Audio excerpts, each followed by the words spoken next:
Noel అనంగానే songs. And మీ మూవీలో మీరేమైనా సాంగ్స్ పాడారా? అంటే నాకు బేసిక్గా ఇష్టం ఉండదండి. ఓకే. నా మూవీలో నాకు పాడడం అస్సలు ఇష్టం ఉండదు. ఎందుకంటే నేను ట్రైన్డ్ కాదు, మ్యూజికల్లీ ట్రైన్డ్ కాదు. నా పాటలు నేను చేసుకోవచ్చు, నేను Okay. ప్రొడ్యూస్ చేసుకున్నాను కాబట్టి. అలా చాలా కష్టపడి టాలెంటెడ్ సింగర్స్ చాలా మంది ఉన్నారు. వాళ్ళకి ఆపర్చునిటీ వెళ్తేనే మంచిది అని నేను ఫీల్ అవుతాను. ఎందుకంటే మనం ఆల్రెడీ సినిమాలో కనిపిస్తున్నాం, ఇంకో అన్నీ మనం చేయాలని నేను అస్సలు అనుకుని నాకు నచ్చదు కూడా. కానీ ఈ సినిమాలో ప్రమోషనల్ సాంగ్ ఒకటి ఉండింది, అందులో ర్యాప్ ఉంటే బాగుంటుంది అని అనుకుని ఒక ర్యాప్ ప్రమోషనల్ సాంగ్ అయితే చేసాం. అది క్లైమాక్స్లో వస్తుంది. అది అజయ్ Okay. గారు చాలా బాగా చేశారు. ఇప్పుడు సాంగ్ ఏమైనా చెప్తారా ఆ, మాకు? లేదండి. అసలు చెప్పరా? సరే, ఇప్పుడు సాంగ్ ఇంకా release చెప్పట్లేదు కదా, అవ్వలేదు ఒక సాంగ్ వచ్చింది కదా, గా గా అంటే సాంగ్ వింటుంటే బాగుంది అనుకునే టైంకే గా గా అని బ్రేక్ వచ్చింది. ఏంటి ఆ బ్రేక్ అసలు ఏంటి? నత్తినండి నాకు ఈ Okay. సినిమాలో నాకు నత్తి ఉంటుంది. సో నేను అమ్మాయికి ప్రపోజ్ చేయాలనేది పెద్ద గగనంలాగా అవుతున్నాను. ఎందుకంటే నేను మాట్లాడే ప్రతిసారి ఆమె వెళ్ళిపోద్ది, మనోడు చెప్తా ఉంటారు, "అరే, వెళ్ళిపోయిందిరా." డైలాగ్ చెప్తుంటే Yeah. రేయ్ వెళ్ళిపోయి పోగా అంటే అయిందిరా, ఇంకేం చెప్తావు అట్లా. ఓకే. అలా నా ప్రయత్నం అంతా ఆమె ప్రపోజ్ చేయాలి అనేది చేస్తారా మరి లాస్ట్ లో? చేస్తాను. చేస్తారు.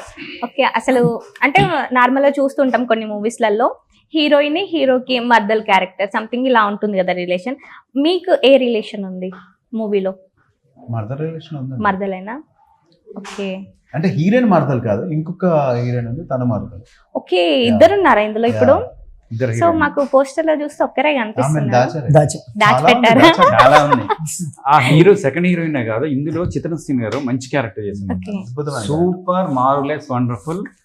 ఈ మధ్య కాలంలో అంటే డైరెక్టర్ గారు ఆ క్యారెక్టర్ని అలానే డిజైన్ చేయాలని చేశారు, ఏమని కరెక్ట్ యాప్ చేశారు. ఇందులో ప్రతి ఒక్క క్యారెక్టర్, మనోడి క్యారెక్టర్ కానీ, హీరో గారి కానీ, నాది కానీ, ఈ క్యారెక్టర్ ఇది తీయడానికి లేదు, ఈ క్యారెక్టర్ పెట్టడానికి లేదు. ప్రతి క్యారెక్టర్ చిత్రసీన్ గారు మాత్రం నాకు తెలిసి ఈ సినిమా తర్వాత అంటే ఈ బ్లాస్ట్ ఉంటుంది. అంటే రెగ్యులర్ క్యారెక్టర్ అంటే సీన్ గారు అన్న, చిత్రసీన్ గారు అన్న కామెడీ ఉంటుంది కదా, ఇందులో అట్లా ఉండకుండా ఒక అది క్యారెక్టర్ని డిఫరెంట్ వేరియేషన్స్ లో తీసుకెళ్ళడం అనేది చాలా బాగుంది డైరెక్టర్ గారు. మీకు ఎలా అనిపిస్తుంది ఈ మూవీలో యాక్ట్ చేయడం? అద్భుతమే కదా. నారాయణ గారు ఉన్నారు, పర్యాన్ గారు ఉన్నారు, చిత్రసీన్ గారు ఉన్నారు. అద్భుతమైన అంటే ఫస్ట్ ఎక్స్పీరియన్స్ అయినప్పటికీ డైరెక్టర్ గారు చాలా మంచి స్క్రిప్ట్ రైటింగ్ కానీ ఆయన ఎక్స్ప్లెయినింగ్ కానీ, కథని ఎక్కడ కూడా డ్రాప్ చేయకుండా అదే నా ఒక మిడిల్లో తీసుకెళ్ళడం కానీ చాలా బాగుంది. ఇంకా పట్నాయక్ గారు అయితే చూశారు, గా గా గా దింపేశాడు గుండెల్లో, ఒక పాటతో తూట్లు పొడిచేసాడు. అవును. సో ఇంకా ఆయన చాలా గురించి బాగుంది చెప్పలేదు. సాంగ్. ఇక్కడ ఎస్పెషల్లీ మనం మాట్లాడుకోవాల్సినటువంటి విషయం ఏంటంటే మన వేణుమాధవ్ సార్ గారు, వేణుమాధవ్ సార్ మన ప్రొడ్యూసర్ గారు, అంటే డైరెక్టర్ గారు విజన్కి తగ్గట్టు కెమెరామెన్ గారు పనిచేయటం, వాళ్ళిద్దరి విజన్కి తగ్గట్టు ఈయన ఏది కూడా నేను ఇవ్వను అని ఆగకుండా ప్రతిదీ కూడా సార్ ఇవ్వడం, దానికి అనుకూలంగా ఆర్టిస్టులు సార్ మన హీరో గారు అయితే ఒక ఇన్సిడెంట్ చెప్పాలి.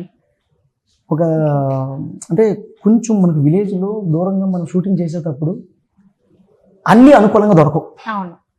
అనుకూలంగా దొరక్కపోయినప్పటికీ కూడా ఆయన దాన్ని అంటే అక్కడ జరుగుతున్నటువంటి ఆ విషయాన్ని మన ఫేస్లో కనిపించకూడదు. ఓకే. ఫేస్లో కనిపిస్తే అది స్క్రీన్ మీద కనిపించేస్తుంది. కనిపించింది.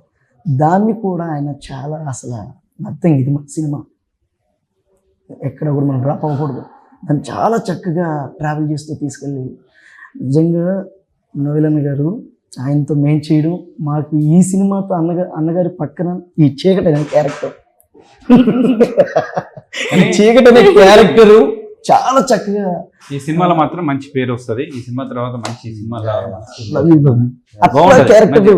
ఇంకోటి ఒక స్క్రిప్ట్లో ఉన్నటువంటి ఆ డైలాగు, ఆ విధానాలు కూడా చెప్తూ కూడా డాలి నువ్వు చెయ్యి, డాలి నువ్వు చెయ్యి, నువ్వు ఇది తీసుకో, ఈ డైలాగ్ నువ్వు ఈ టైమింగ్లో చెప్పు, ఈ సీన్ ఇలా తీసుకెళ్దాం అని కోఆర్డినేషన్ చేసుకుని ఆ తత్వం అందరికీ రాదు.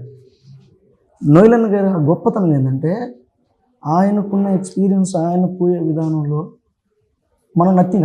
ఆయన కోరుకుంటే ప్రొడ్యూసర్ గారితో ఇది చెప్పాలి, ప్రొడ్యూసర్ గారితో మాట్లాడుకొని నోయల్ గారికి అంటే మా హీరో గారికి ఉన్నటువంటి కాంటాక్ట్స్ అయితే ఏమి, ఆయనకున్న సినీ ఇండస్ట్రీలో ఎక్స్పీరియన్స్ అయితే ఏమి, ఎనీథింగ్ ఏదైనా సరే ఒక మంచి ఆర్టిస్ట్ని తీసుకొచ్చుకొని పక్కన పెట్టుకోగలరు. పెట్టుకోగలరు ఆయనకున్నటువంటి విధానంలో. నాకు పలానా వ్యక్తి కావాలి, నాకు పలానా వ్యక్తి కావాలి, నేను ఆయన పెట్టుకుంటాను అనే ఆ స్వతంత్రం ఉంది. ప్రొడ్యూసర్ సార్తో మాట్లాడుకొని, డైరెక్టర్ గారితో మాట్లాడుకొని నాకు ఆ వ్యక్తిని తీసుకురండి, నాకు మంచి వ్యక్తులు కావాలని వెళ్ళే ఆస్కారం ఉంది. అవును. కానీ డిఓపి సార్ అయితేమి, డైరెక్టర్ గారు అయితేమి, ప్రొడ్యూసర్ గారు అయితేమి, వీళ్ళు ముగ్గురు కూడా సార్ మంచి ఆర్టిస్ట్, ఇదో మన వ్యక్తి, వాళ్ళని మీ కలుపు లైఫ్ లోనైతే ఒక బెస్ట్ జరిగింది. బెస్ట్. నేను 2019 తరుణ్ భాస్కర్ గారితో కూడా మీకు మాత్రం చెప్తా సినిమా చేశాను. ఓకే. అదొక బెస్ట్. దానికంటే ఇంకా బెస్ట్ ఈ సినిమా మా అన్నగారితో, నోయలన్న గారితో పాటు. నేను చాలా హ్యాపీ అండి, ఎందుకంటే అందరూ మంచి ఆర్టిస్టులు. డెఫినెట్లీ ఒక్కొక్కరికి ఒక్కొక్క సినిమాతో బ్రేక్ వస్తుంది. ఈ సినిమాతో వీళ్ళందరికీ బ్రేక్ డెఫినెట్లీ వస్తుంది. అండ్ అంటే ఎవరు ఎక్కువ తక్కువ అవ్వరండి. మనం చేసే పని మనం అది ఎంత ముందు తీసుకెళ్తుందో దాని మీద డిపెండ్ అవుతుంది తప్ప. I'm actually very happy. నేను వాళ్ళందరితో వర్క్ చేయడం నాకే చాలా చాలా హ్యాపీ. అండ్ ఇది జరిగిందంటే ఇట్స్ ఓన్లీ బికాస్ ఆఫ్ మా ప్రొడ్యూసర్ అండ్ రామ్ ప్రసాద్ భాయ్ కథ రాయడం, వాళ్ళందరూ అప్రోచ్ అవ్వడం. సో వాళ్ళు ఎలా పాటో ఈ సినిమాలో నేను అంతే, Okay. నా పాట కూడా అంతే.